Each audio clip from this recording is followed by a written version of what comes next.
Many believe that prosperity depends solely on the world's economy.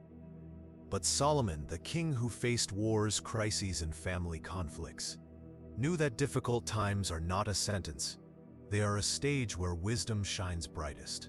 Today, I reveal strategies that have withstood centuries. These aren't modern theories.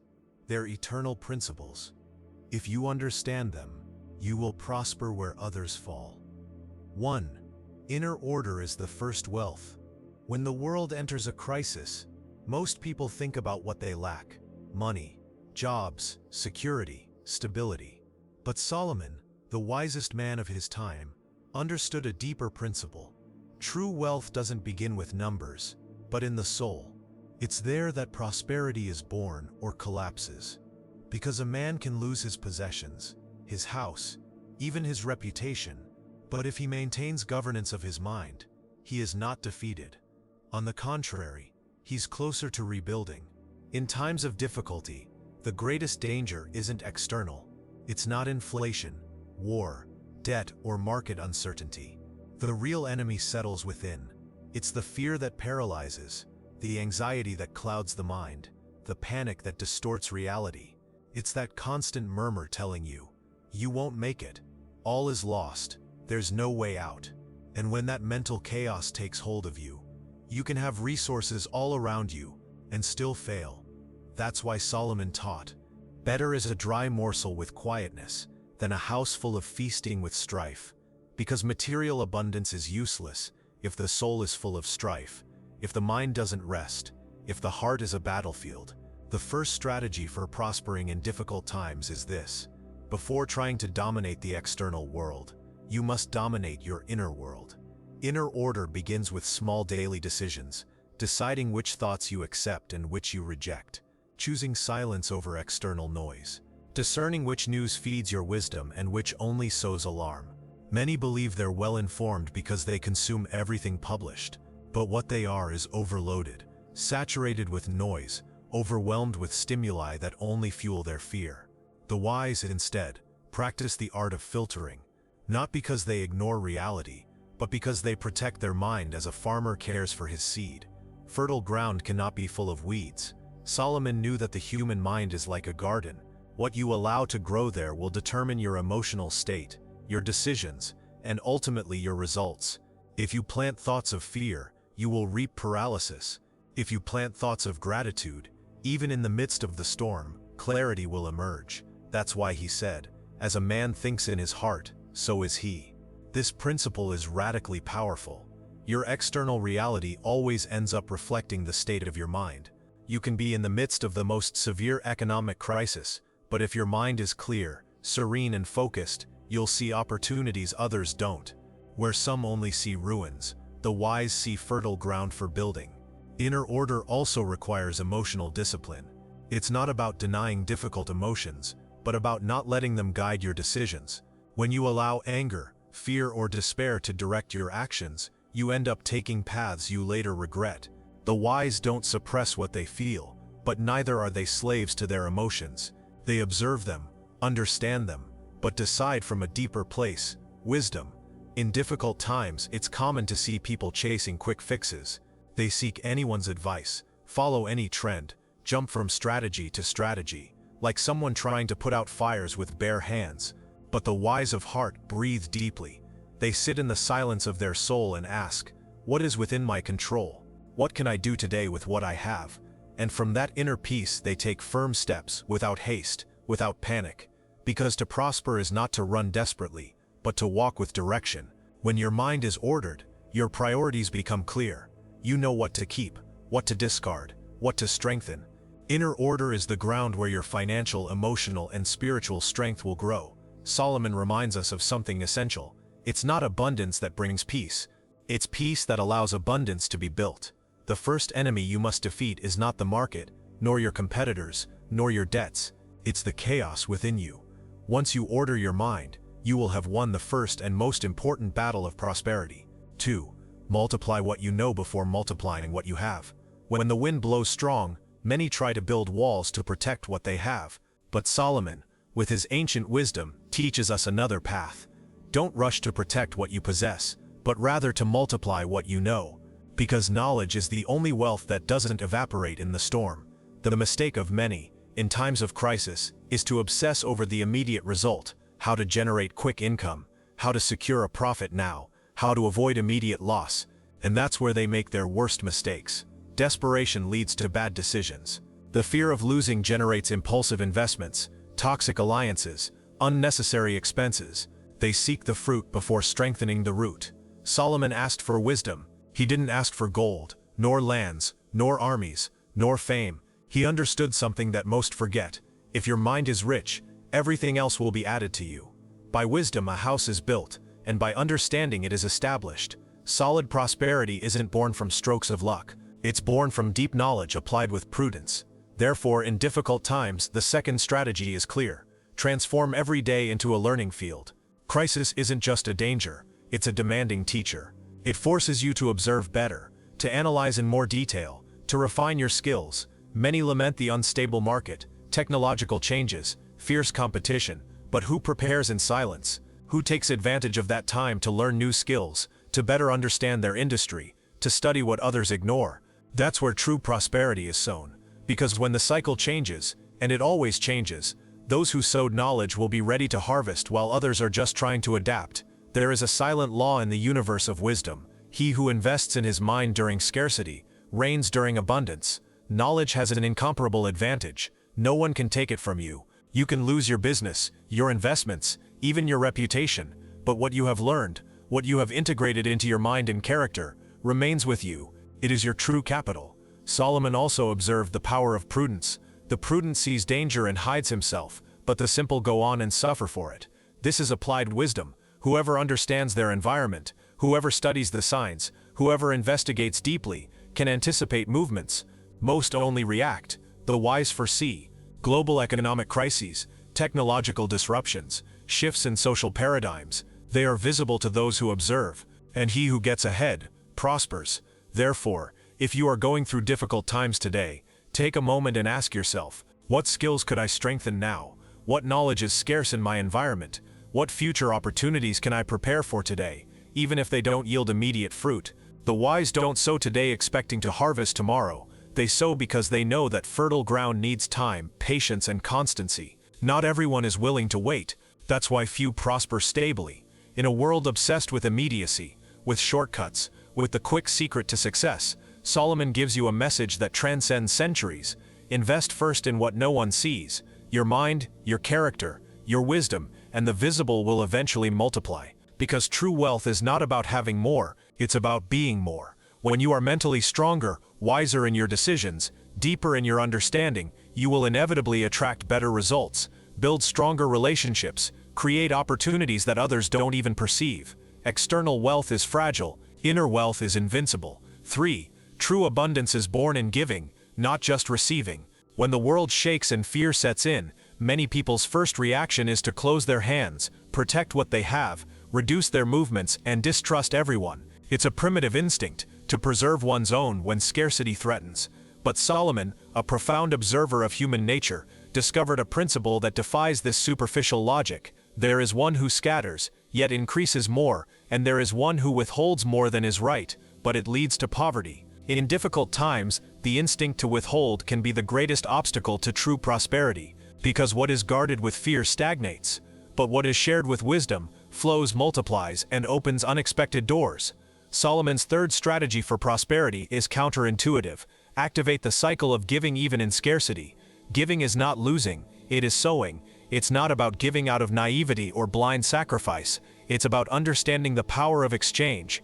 Every time you contribute value, whether with your time, your knowledge, your help, or your sincere support, you are building invisible networks of trust, gratitude, and future collaboration.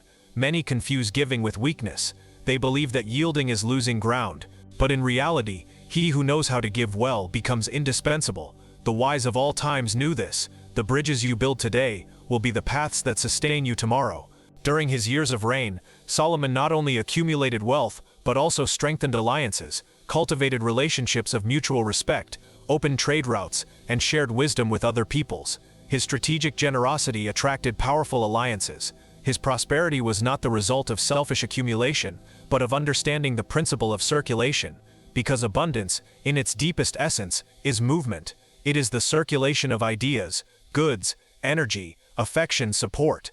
What remains stagnant eventually corrupts. Like water that doesn't flow, it becomes contaminated.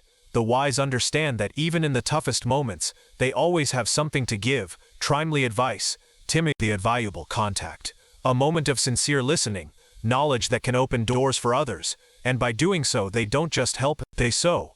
Because often, he who receives today, tomorrow becomes the hand that will lift you up. The network of abundance is built this way, with small but constant acts of strategic generosity. Furthermore, there is another level to this principle that many forget. Giving transforms the giver. When you give, you reprogram your mind for abundance. You send a silent message to your subconscious: I am not in scarcity, I have enough to share. And that mindset is a powerful seed that attracts more opportunities, because your mind stops operating from fear and begins to function from confidence. In contrast, a scarcity mindset paralyzes. He who only thinks of preserving closes his vision, reduces his movements, isolates himself, becomes distrustful. He loses connections. He loses creativity. He slowly drowns in his own fear. Solomon explained it clearly. The generous soul will be made rich, and he who waters will also be watered himself. Therefore, the third strategy in difficult times is to break the cycle of fear through giving. You don't need great resources to start. You need willingness. From shared knowledge to small acts of support, every gesture counts, because in giving there is movement, and where there is movement, there is life. Hard times are the best ground to demonstrate intelligent generosity. While others shut themselves in, you build bridges. While others hesitate, you sow confidence. And when the storm passes, because it always passes, it will be those bridges that sustain your future prosperity. Don't forget, he who only accumulates impoverishes his soul. He who knows how to give with wisdom enriches his life forever. 4. Observe the small beginnings. Therein lies the principle of greatness. In moments of crisis, the human mind seeks grand signs. It expects drastic changes, enormous opportunities, immediate solutions that solve all problems at once. But Solomon's wisdom reveals a much subtler path, almost invisible to the anxious eye. The sluggard will not plow because of the cold. He will beg during harvest and have nothing. This ancient principle holds a powerful truth. True growth begins when no one is looking. Prospering is not a sudden act of luck, but the silent fruit of small, constant, and often uncomfortable decisions. He who fears the cold of the beginning, the discomfort, the initial effort, the uncertainty of the first step, always ends up regretting it at harvest time, because he didn't sow when he should have. In difficult times, many fall into the trap of passive waiting. When the economy improves, I'll start. When I have more resources, I'll invest in my project. When everything is clearer, I'll make the decision. But the wise act differently. The wise observe the small beginnings. They see value in the seed, even if it seems insignificant. They don't wait for perfect conditions because they know those conditions rarely arrive. They understand that the perfect moment is not a date on the calendar, it is an internal disposition. When the cold of economic winter paralyzes the masses, the wise prepare the land. While others complain about how difficult the market is, the wise sharpen their skills, study new trends, make contacts, improve their service, refine their value proposition. They work on what others still consider insignificant. That's where the difference begins. Because when harvest season arrives, and it always arrives, he who sowed in the cold harvests in abundance, while those who waited for the ideal moment remain empty, without fruit, without progress. Solomon understood that the fear of small beginnings is one of the most powerful traps of the human mind. Therefore, the fourth strategy is this: honor the humble beginning, value invisible progress, appreciate discrete movement. Every small action has an impact that goes beyond what is visible. A single contact you make today can open a key door for you in the future. Small, consistent savings, even in times of crisis, can become a solid fund when stability returns. A new skill you learn now can give you an advantage when opportunities resurface.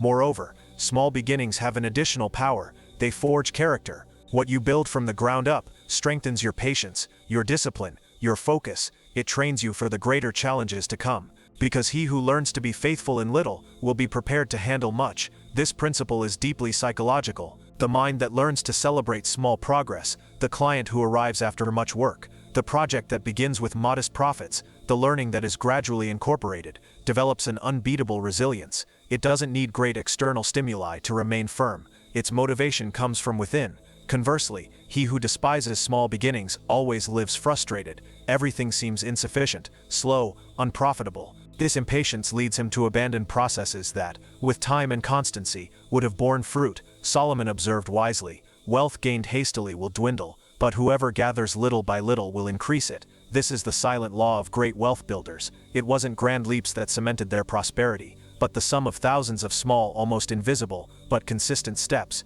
In difficult times, the wise don't waste time lamenting what they can't control. They focus on the small things they can do today, and that small act, repeated daily, becomes the foundation of their future greatness. Because in the kingdom of wisdom, true success is not built with fireworks. It is built like an oak tree grows, slowly, from deep roots, almost imperceptible at first, but one day sustaining an unshakable strength. 5. Choose your associations with extreme prudence. In times of crisis, one of the greatest dangers isn't unstable markets, changing policies, or economic losses. The true risk lies in the people you choose to walk with. Solomon made it clear, "He who walks with wise men will be wise, but the companion of fools will suffer harm." When circumstances are difficult, many people seek refuge in any company. The fear of loneliness, financial insecurity, or the need for emotional support pushes them to form hasty alliances, superficial friendships, or fragile business partnerships. But the wise know that, precisely in the most delicate moments, they must exercise the greatest rigor in choosing with whom to join their path. Solomon observed that people's character is contagious. No matter how strong you are, if you surround yourself with those who act out of panic, greed, or imprudence, you will end up being dragged down by their erratic decisions. Collective emotions have immense power. An anxious mind feeds on the anxiety of others. A serene mind is strengthened in the company of the wise. Therefore, the fifth strategy for prospering in difficult times is this: protect your inner circle with firmness. Choose to walk with people who know how to wait and act with patience, prefer prudence over haste, seek to build instead of reacting. Understand that real wealth is a consequence, not an immediate goal. Throughout his reign, Solomon saw how the mistakes of other kings were not always due to a lack of resources or opportunities, but to surrounding themselves with imprudent counselors, empty flatterers, or unscrupulous, ambitious partners. A single piece of bad advice can destroy years of work. A single wrong alliance can open irreparable cracks. The wise, instead, learn to quickly detect the subtle signs of another's character. How does this person react under pressure? Are they loyal in difficult times, or only in prosperity? Do they seek the common good or their immediate self-interest? Are they firm in their principles, or do they fluctuate according to circumstances? The answers to these questions are more valuable than any resume, initial investment, or empty promise, because in times of crisis, it doesn't just matter what you build, but who is with you when the wind changes. The right allies not only offer resources, but also emotional stability, perspective, real support, strategic vision.